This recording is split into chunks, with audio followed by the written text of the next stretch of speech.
we will have this webinar available on our website after probably a week or so.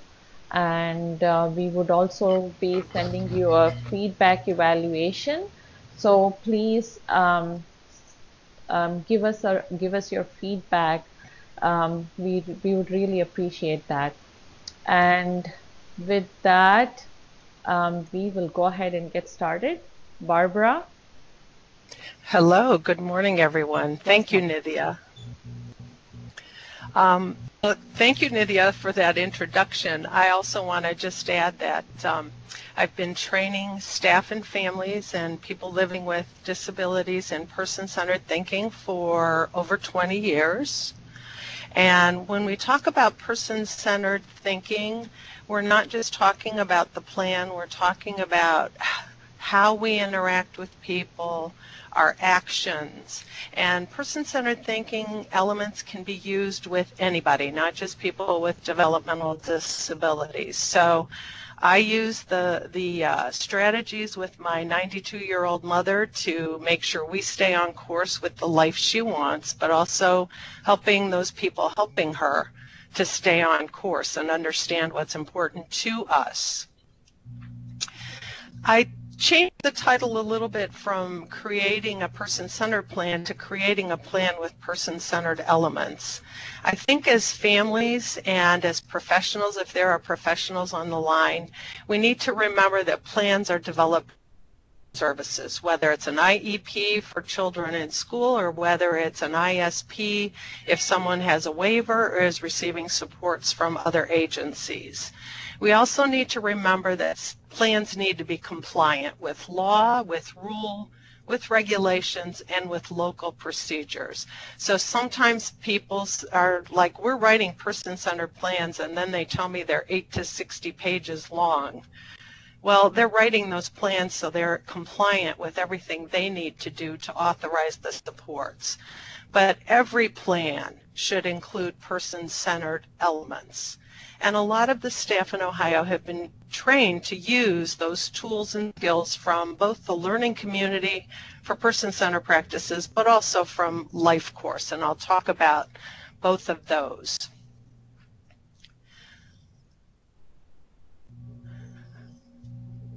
The Department of Developmental Disabilities is contracted with the Ohio State University and the University of Cincinnati and Children's Hospital to educate families and advocates living with disabilities about Life Course. Life Course is a set of principles and tools that were developed by the University of Missouri, Kansas City and Shelley Reynolds. And you can find these tools at lifecoursetools.com. They are free to download, and I'm going to talk about a couple of them and what we can do as families to prepare for the times when we meet with those people that are helping the people we love, so our teams.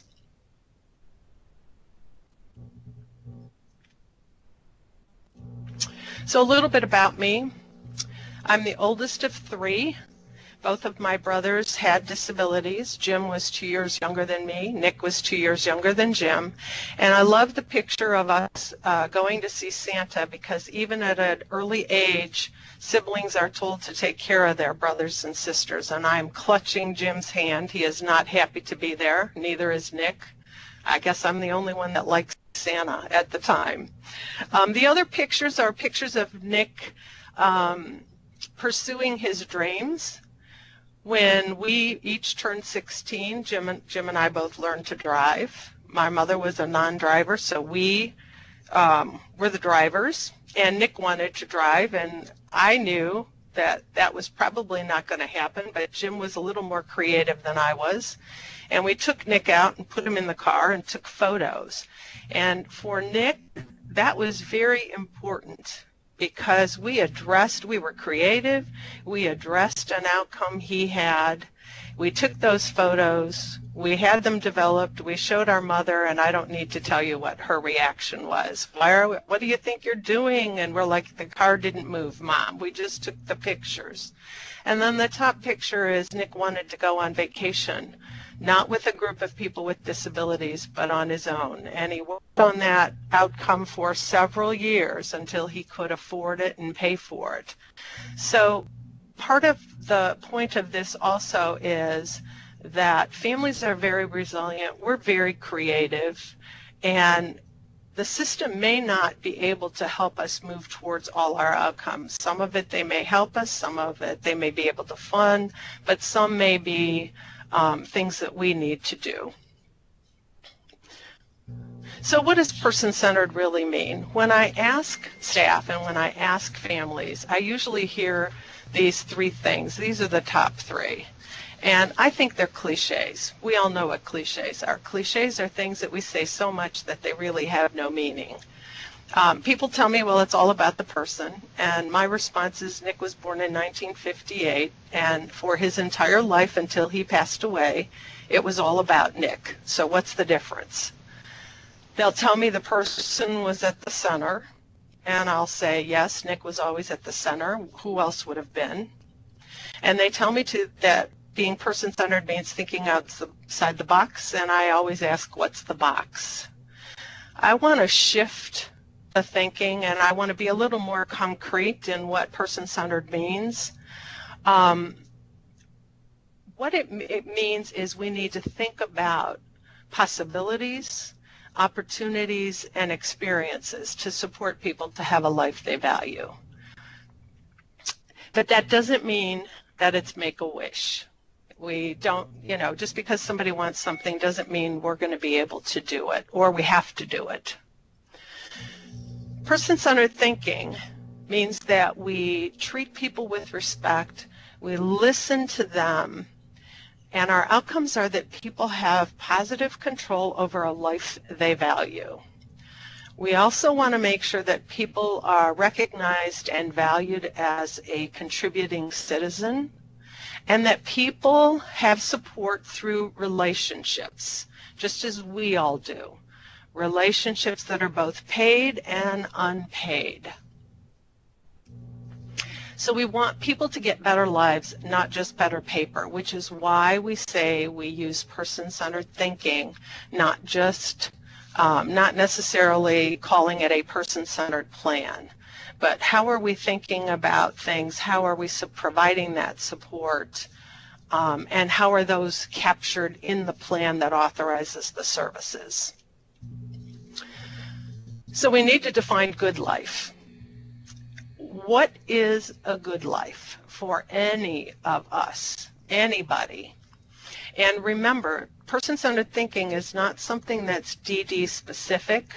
We use person-centered thinking and life course tools with anybody. Any students, older people, people with mental health concerns, people at the end of their life, children and adults in the justice system. It's used across humanity. So a good life for anybody is that we have dreams. And I heard someone once say, and I don't remember who it was, I wish I did so I could credit them, that without dreams we don't have a life. And without dreams, all we get is what we're given. With dreams, we also need to have people believe in us. So when I was growing up, I always said I wanted to go to college, and the response of my family was, well, you're a girl, you don't need to go to college. And I did find people who said, if you want to go to college, then you should go to college. And it doesn't mean that we are going to make sure, if someone wants to go to college, that they go to college, but that we support them to move towards their dream and to do what everyone else needs to do to get to college. We also have a good life when we have what's important to us in our life. And I'm not just talking about likes and preferences. I like Diet Pop. I prefer Diet Coke. but it is not important to me to have that Diet Coke every day. And we need to get to, as families, we know what's important to people, and we need to get to the depth of what's important to people, not just the superficial. If I ask anywhere in the state or in the United States, I have asked what are the top 3 things people with disabilities like or are important to them, and I always get the same 3 answers. Going shopping at Walmart or the dollar store, going out to eat at McDonald's, and bowling. And I tell people all that tells me is what people's experiences have been. What else is important to them? We also have a good life when we're respected and valued. And we know from studies, many, many studies, that the reason people change jobs is not because of pay, not because of benefits, but because they're not valued. We also have a good life because we have more good days than bad. We all know that every day is not going to be utopia, but if things don't go well, we all work to change and make an impact on those things. So we want to make sure people have more good days than bad. We also, for a good life, want to feel safe in our home, safe when we go out, and we also want to feel healthy, whatever that means to us individually. And then, of course, a good life is when we have control. And we don't have control over everything, but there are a lot of things that we do have control. So how are we helping people have control, positive control, over their life? Barbara? Yes. I think I am also going to be advancing slides. I think we have problems with a few of them who are not able to see the slides. So I can also kind of switch slides from here. Okay. Yeah. Okay, great. Thank you. So if we're person-centered, if our team is person-centered, what does that mean? What can we expect? When we're person-centered, we promise to listen to people and make sure we understand what they mean, not what we think. So a lot of times that may mean we ask questions.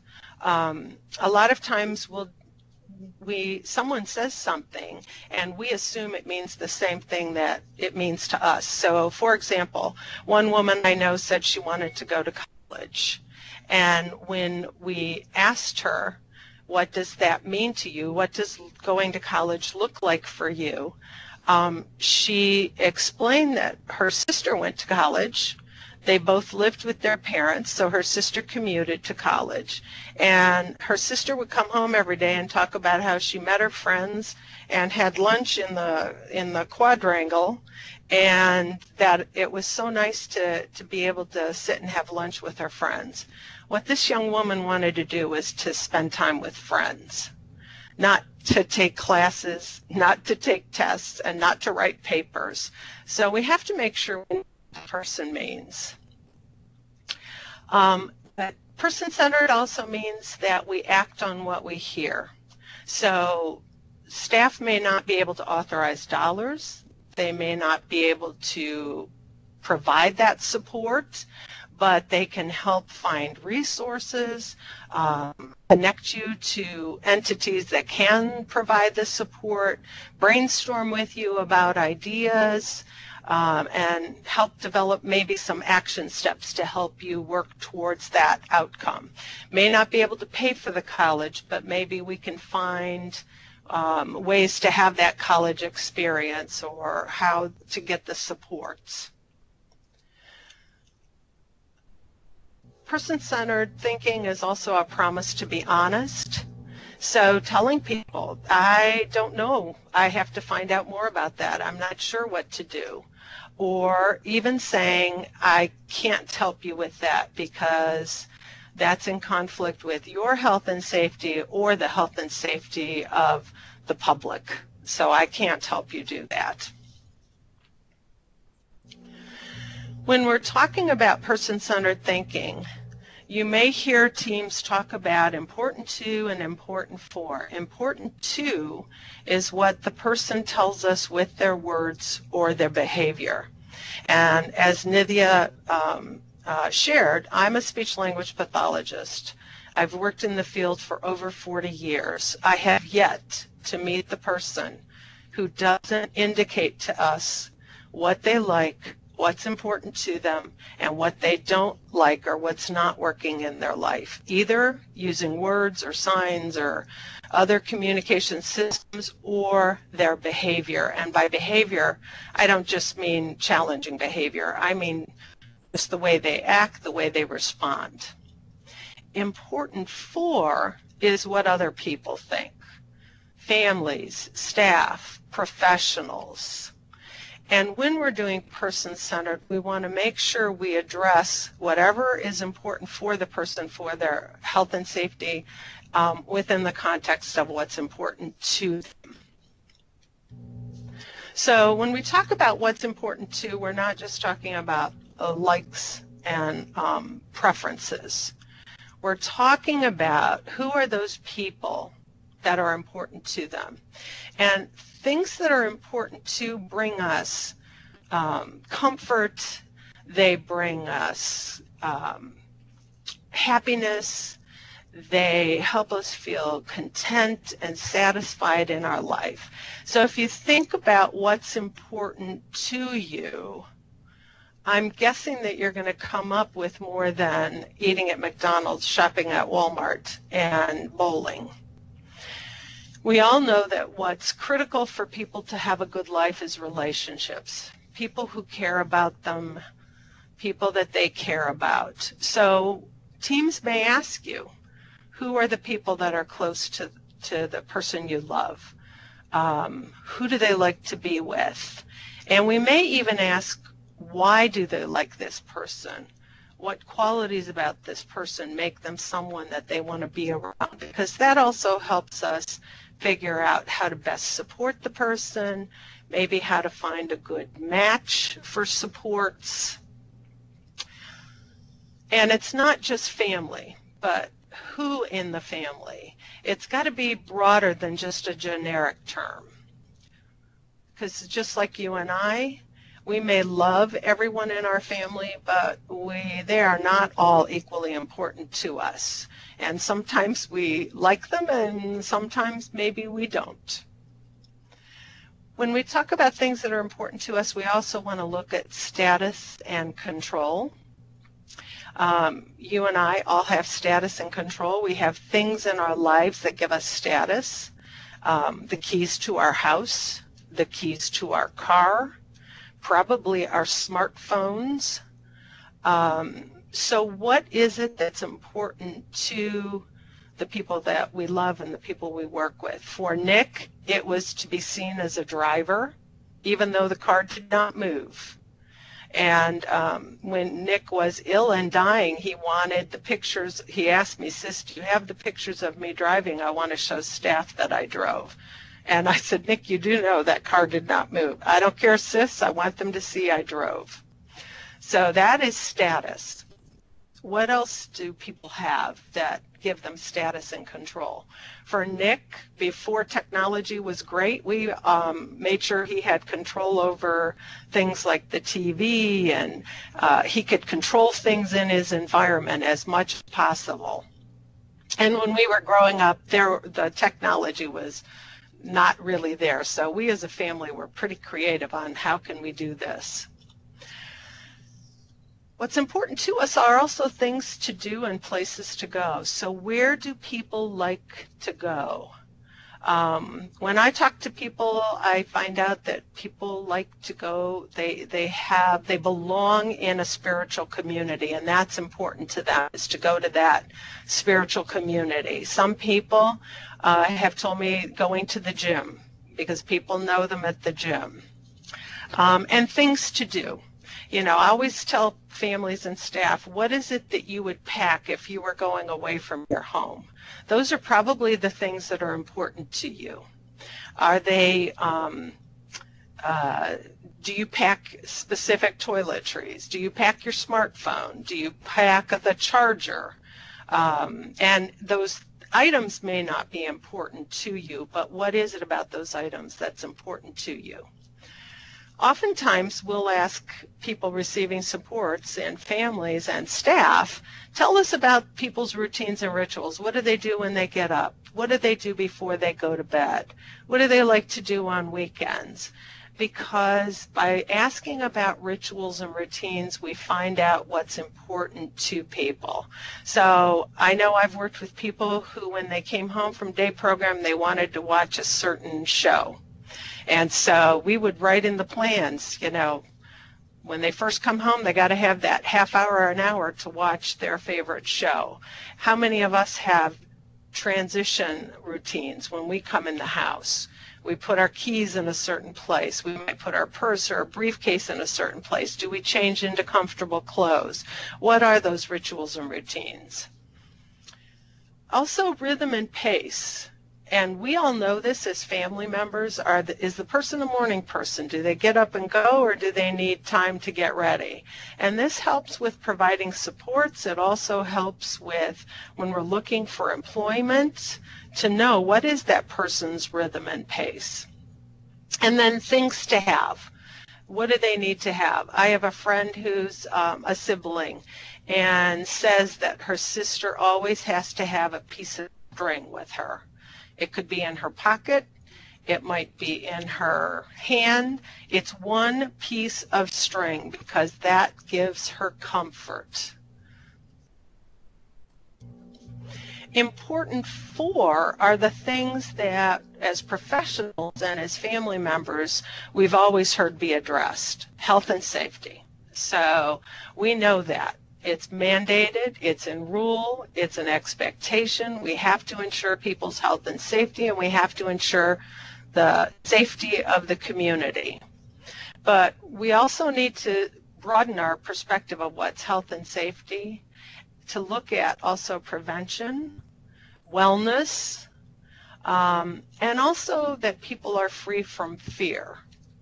So there were times in Nick's life where he expressed that he was afraid of certain people, certain places, and we had to address that as a family and as a team.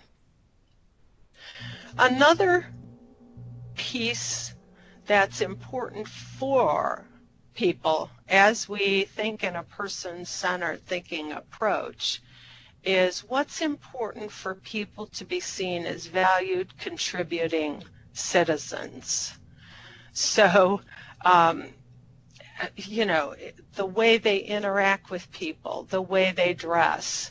I share that when my nieces were first invited to their first wedding, and it was a black tie reception. It was a very formal wedding, and the girls had never been to a wedding, and said, I said, you need to dress up. And my one niece told me she was going to wear khaki overalls, and I thought, oh my goodness, if she wears khaki overalls, everyone is just going to start judging her, and she is not going to be seen as very valued. And I told her the compromise was she had to wear something black, and she was a young girl, maybe 10, 11. And I said, I don't care what it is, but it's got something black, a dress, a skirt, pair of pants, something's got to be black. But we need to educate people and to be seen as a valued contributing member. How do you dress? How do you act? But also, as family and staff, we need to remember that we're all seen as valued contributing citizens because we share our gifts. So what gifts do the people that we love and support have? What are the gifts of their head? Do they have a passion for a topic? Do they know a lot about something? I've met people who know everything about trains, everything about airplanes, and can talk about airplanes, who can talk about sports teams. How are we helping them take that passion, that gift of their head, and use it somewhere, share it somewhere where it is appreciated and valued? So we're not talking about community activities, we're talking about roles that people have in their community. Another gift that when we look at our own gifts, we look at the gifts of our head, what we know, what we love to talk about, what our passions are, the gifts of our heart. And recently, I'm part of SibNet, which is a closed Facebook page for siblings, adults who have siblings with disabilities. And recently, several of those siblings have shared that they've been facing something challenging in their life, an illness or some things not working at work, or pursuing their education, and it's been rough. And they've posted how the one person who has asked them how they are and given them hugs or told them they're a good sister or brother and made them feel better has been their brother or sister with a disability. So their gift of their heart is their compassion and their support for their brother or sister. And then we all share our gifts of our hands. So what is it that people do? I've met people recently who are wonderful photographers and painters. And I said to them, "Oh, you're a photographer." And they said, "No, I take pictures." And I said, "No, you're a photographer." Helping people see the roles that they have where they give back. Told one woman, "You're an artist." And she goes, "No, I paint." I said, "No, you're an artist." So what are those roles? So person-centered thinking also recognizes that there's a difference between content experts and process experts. Thank goodness the professionals are the process experts. They know what papers to fill out, they know the procedures, they know how to get services authorized, they know how to do all of that work. Advocates living with disabilities, families, and others who know them well, because let's be real, some people do not have families, and so staff may have known them for decades, and they're the ones who know the person the best. We're the content experts. We know what's important to people. We may not even have ever thought of it. We know how to best support the people we love, but we may never have thought of it in that way. So being person-centered, helping the team write a plan with person-centered elements is making sure we bring that information as content experts to the team. We know what's important to people. We also know what's important for. So in person-centered thinking, the core concept is making sure people have what's important to them and for them, and that there is a balance. It's not just all health and safety, and it's not all just what's important to the person, but there is a balance. And in your teams, you may have heard people use these terms or ask you questions about the relationship map. Who are the people that are important to the person, close to them in their heart? What are their rituals and routines? What makes a good day, bad day? 2-minute drill. And 2-minute drill is probably something we have all done as families, but we don't even realize we've done it. If you had 2 minutes to tell somebody how to support the person you love, what would you be telling them? Chances are we would not be telling the diagnosis, because what does that mean? But we would be saying, this is what you need to do to make sure they have a good day, or the time with them is good. So I would have said, well, Nick can answer yes, no questions. He understands everything you say. Don't give him fruit. Feed him with a spoon. I don't care if you think adults should eat with a fork. Feed him with a spoon. Don't tell him what to do. Ask him. All those things that we know inherently help make a good time and are respectful. What is it that we would tell, and do we make sure the team knows that? Positive reputation, or sometimes it's called like and admire. So I know families have asked me, why are they asking me what I like and admire or love about my son or daughter? And the reason is, we as families have learned to use the disability narrative, and even professionals when they describe people. We've used the disability narrative. I can ask any sibling, tell me about your sibling, and they will say the same thing. I can almost guarantee it. I have a brother or sister who has, and start listing the disabilities, lives wherever with my family in a group home in their own apartment, and does whatever they do during the day. And I have to usually turn to the sibling and say, and your brother or sister's name is? We have learned to give the information that the system is typically wanted from us. In this person-centered approach, what we need to do is change that narrative from someone who receives services to who is that human being that we love. So if you ask my 92-year-old mother, what do you love about Nick? Or what did you love about Nick? And she still tells me this. She will say Nick was ornery. And I usually have to laugh. And she says, you know, Barb, your brother was ornery. And I'm like, I was the only girl. Of course I know this. I was the one that was the brunt of, took the brunt of that. But that's who we love, that ornery person. And then communication. How does the person communicate?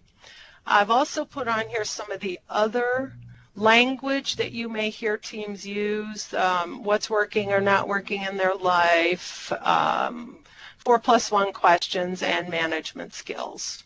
How do we match people with good staff? And I'm not going to go over those right now, but just so you see them. There are 11 different tools that people use in person-centered thinking.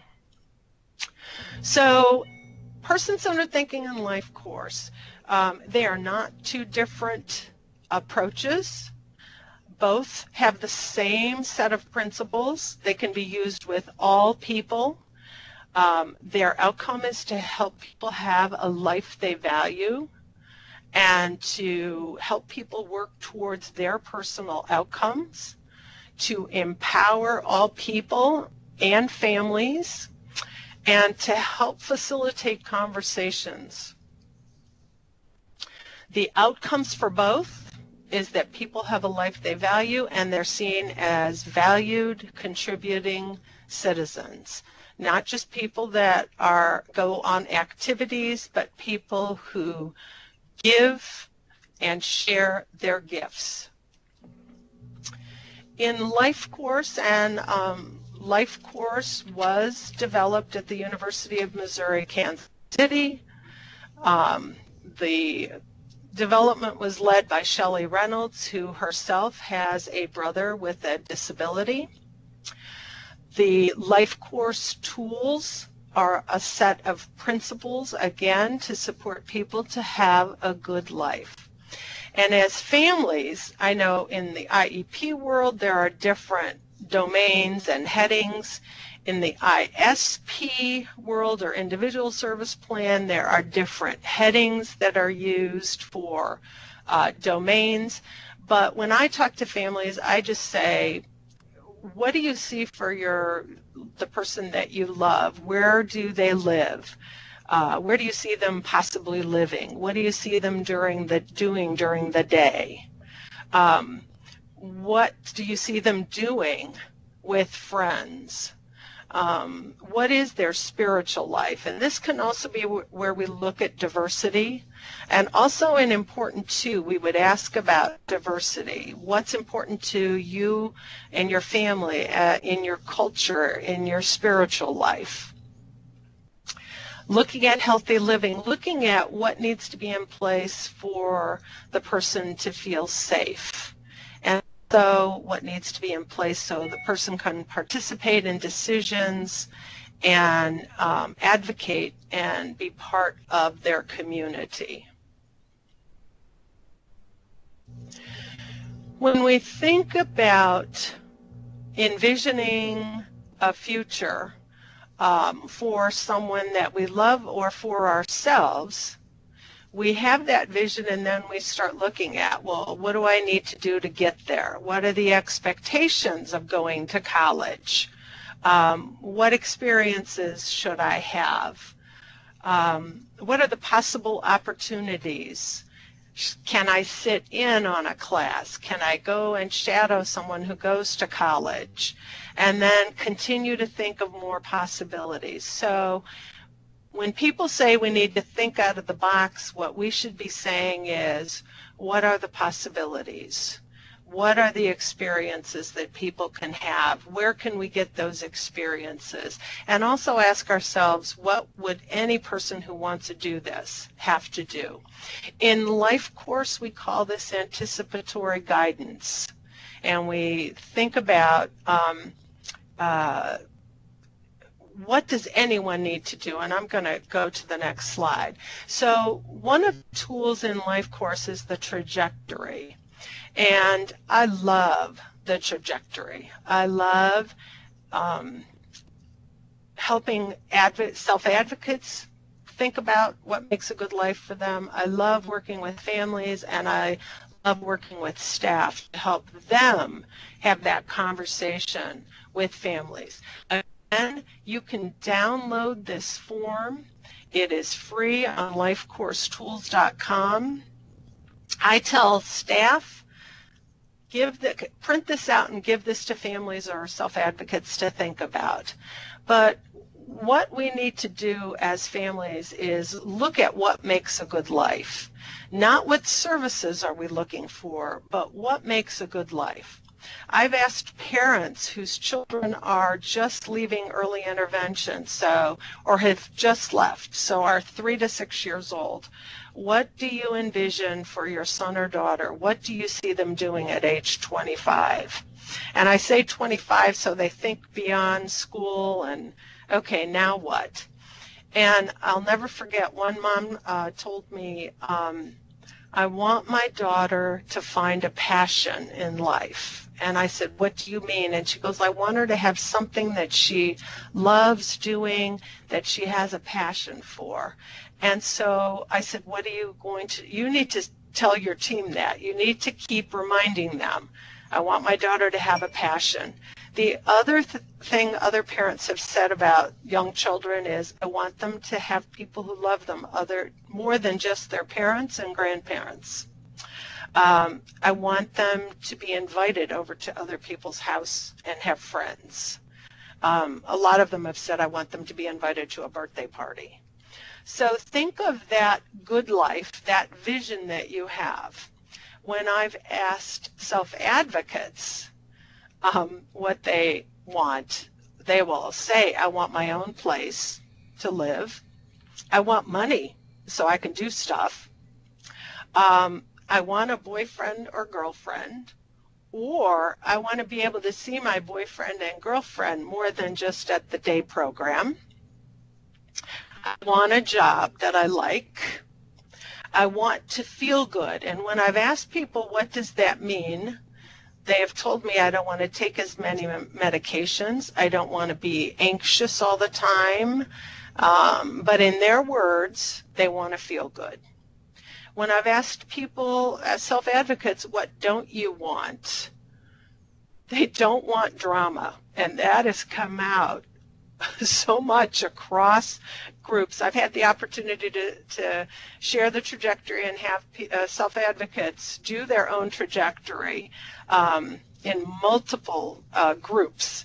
And drama comes up a lot, which tells us a lot about how they view their life. Too much drama. They've also said they don't want to be bossed around all the time, especially all day. And they don't want to be bullied.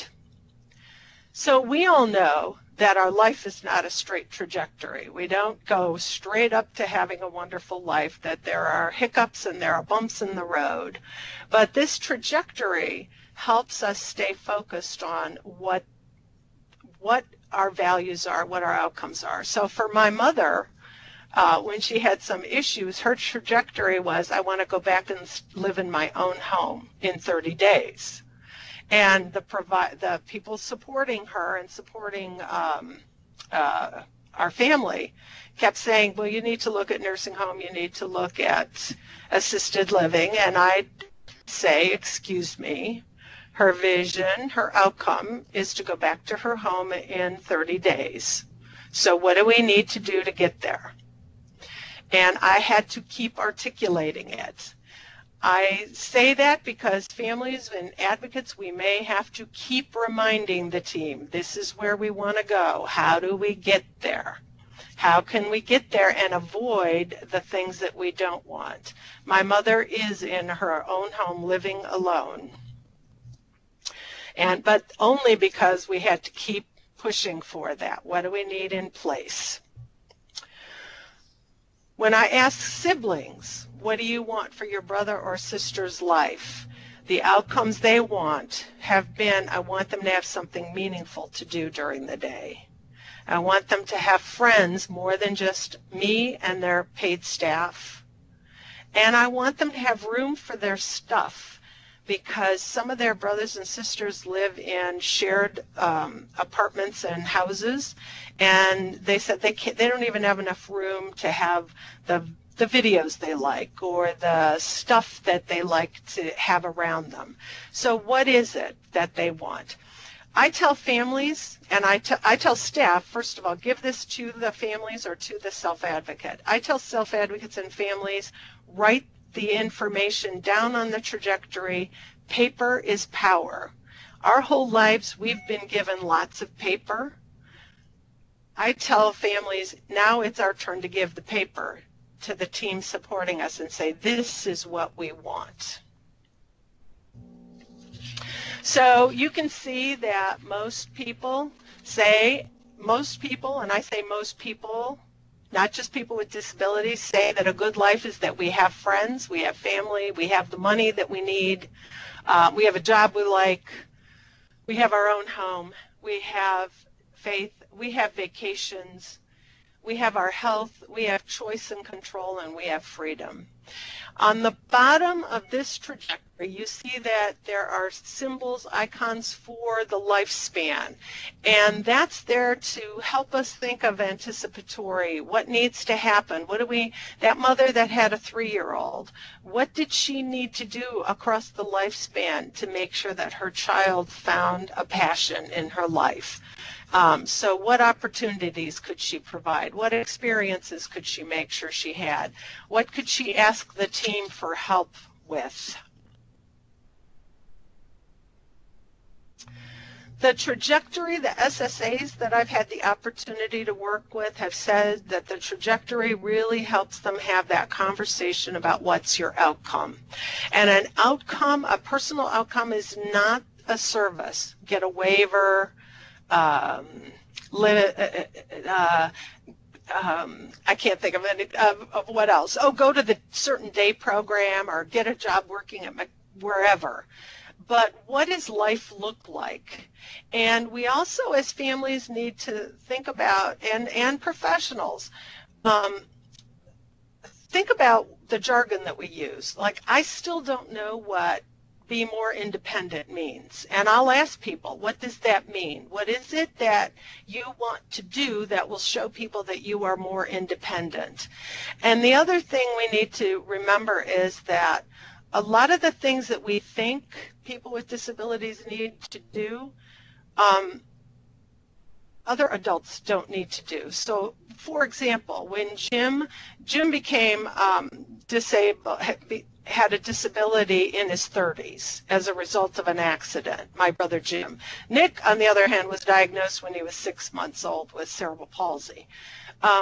So Jim, when he moved into his first apartment, he did not know how to do his own laundry. He did not know how to cook meals.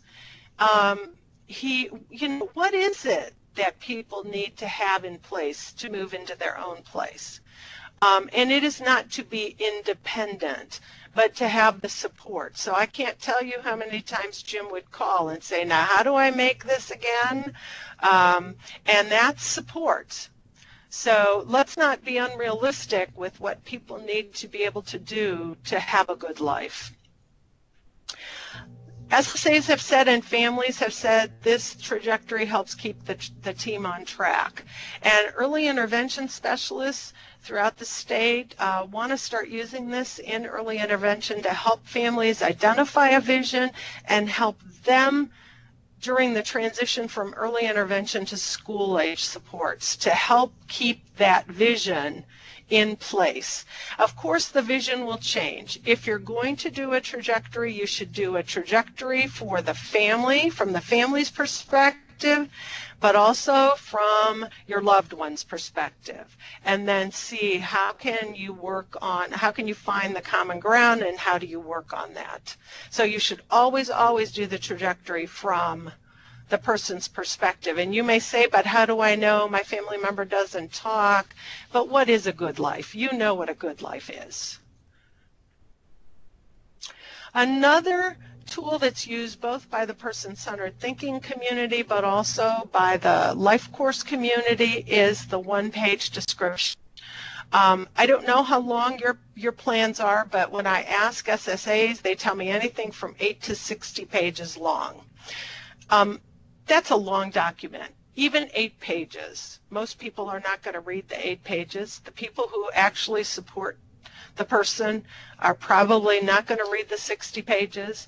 So we've tried to come up with a way to capture who that person is as a human being and share that. And it's called a one-page description. It is typically no longer than one piece of paper, two-sided, because most people will read one piece of paper.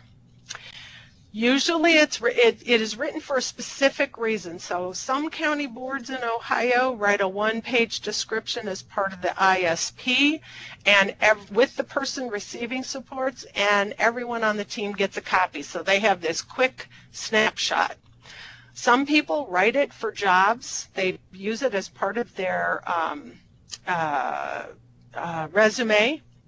Some families have written it for respite providers. Some, I know for me, I would write it when I was an SSA and doing service coordination, but also for Nick. I would write one when people were hospitalized, when Nick was hospitalized.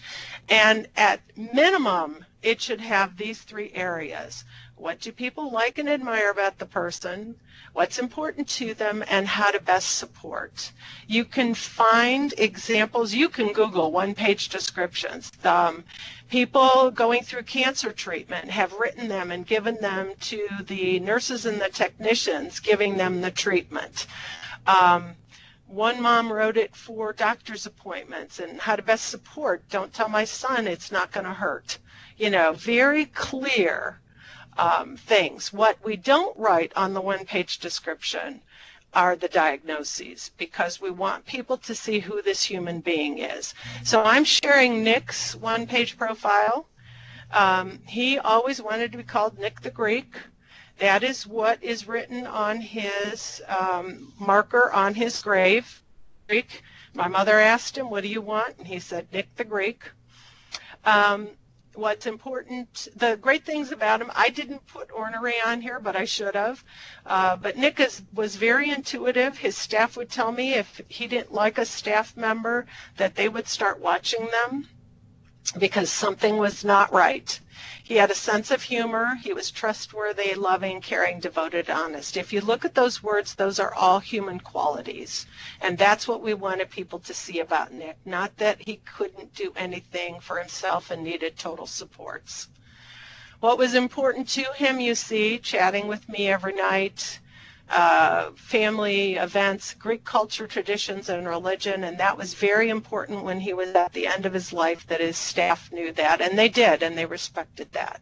How to best support him, again, telling people that Nick had cerebral palsy and had to be fed didn't tell them how to feed him, and no book on this earth written, because I'm a speech pathologist, this is my area, would tell you how to feed Nick. I knew that.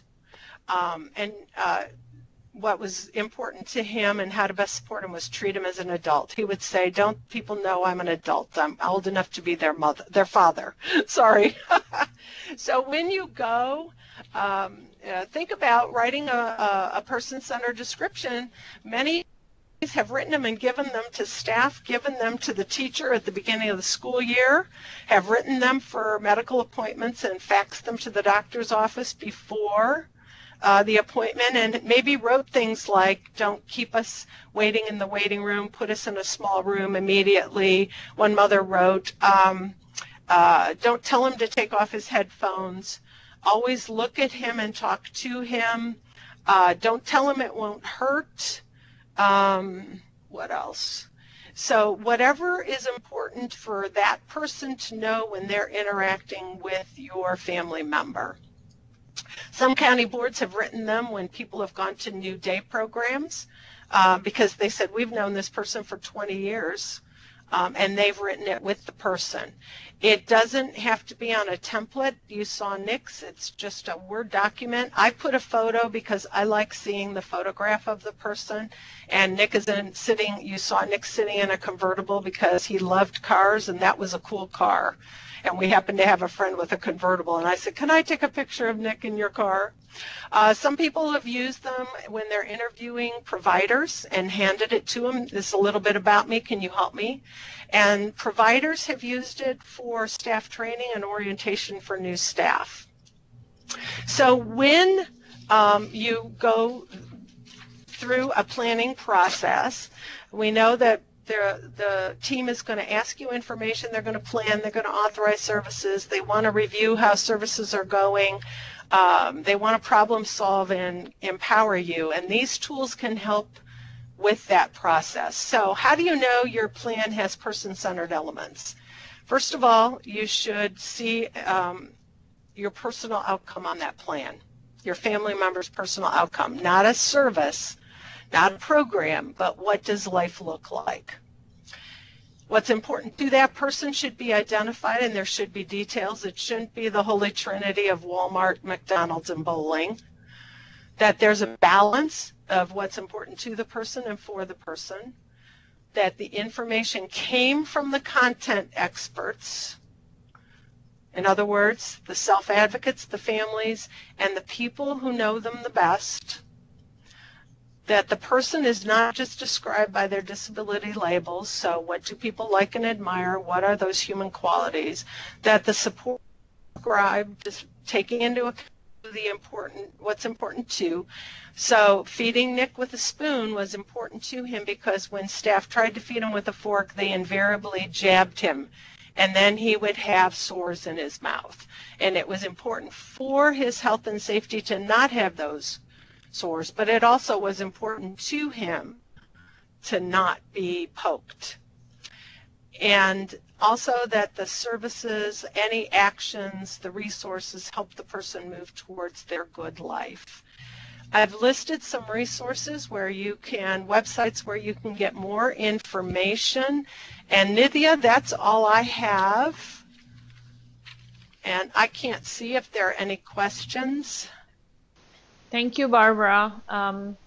Was trying to unmute myself. Thank you so much, Barbara, in helping us understand writing, a good person-centered planning, incorporating some of those life course tools that are so easy to use, for self-advocates and for parents, and to bring it to the professionals to see. So thank you so much for giving us that insight. I do not have any questions right now. Does anybody have any questions? Please use the chat box. It's on the left bottom of your screen. And we can have your questions answered.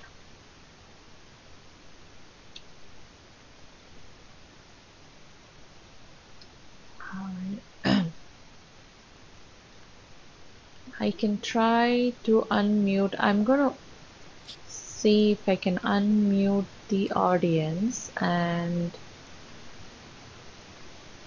yeah, I have your lines are open now, so if you want to kind of ask any questions, you're able to ask any question right now. If not, thank you so much again for helping us understand person-centered practices, Barbara. We will have this recording on our website. I will send you all an email with that information. I think Lynn has a question here. Is there a place on frno.ohio.org to create one-page plan? I don't think Kim is responding. okay. I think Okay, it is good. just a blank doc to download or print. Kim, are you able to speak in on that? Let me see if I have to unmute you. Also, on supports to families, there are templates or life course tools. Both of them are from the University of Missouri, Kansas City. Both of those websites have a template, but you saw Nick's. It's just what those three headings and a photograph and his name. Also on the learning community, you can Google one-page profiles, and there are many different templates that you can also download. Now, some of those were developed by Helen Sanderson in the UK, but I think on FRNO we have the life course profile and portfolio, which includes the one-page description. I think Kim has... Kim? Can you hear me? Yeah. Can you see the link that I put on there? Yeah, Kim just posted a link on there on the chat box. Right now there is not a writable form to do those yet, but I know there's been some conversations about that. So I'd keep looking on the Supporting Families webpage and the and FRNO to, you know, it might take us a little while, but there's some discussions about a writable form. So at some point we may see that happen. But I do think it's just the blank the blank forms in both places can be downloaded or printed. And also Barb did a hashtag family talk on the one-page profile. So if anybody wants to sign into that, that's also on that Supporting Families landing page. You can watch that video and it kind of walks through that one-page profile as well. And I think lifecoursetools.com, I just sent that link to the chat box as well, and that has all the tools that you can just print out, download, and use them as well.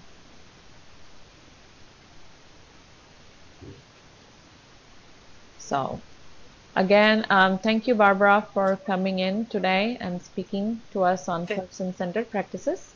Thank you very much. Thank you, everybody. Thank you, everybody. You all have a good day and happy holidays. Thank you again. Thank you. Thanks, guys. Thank you. Thanks.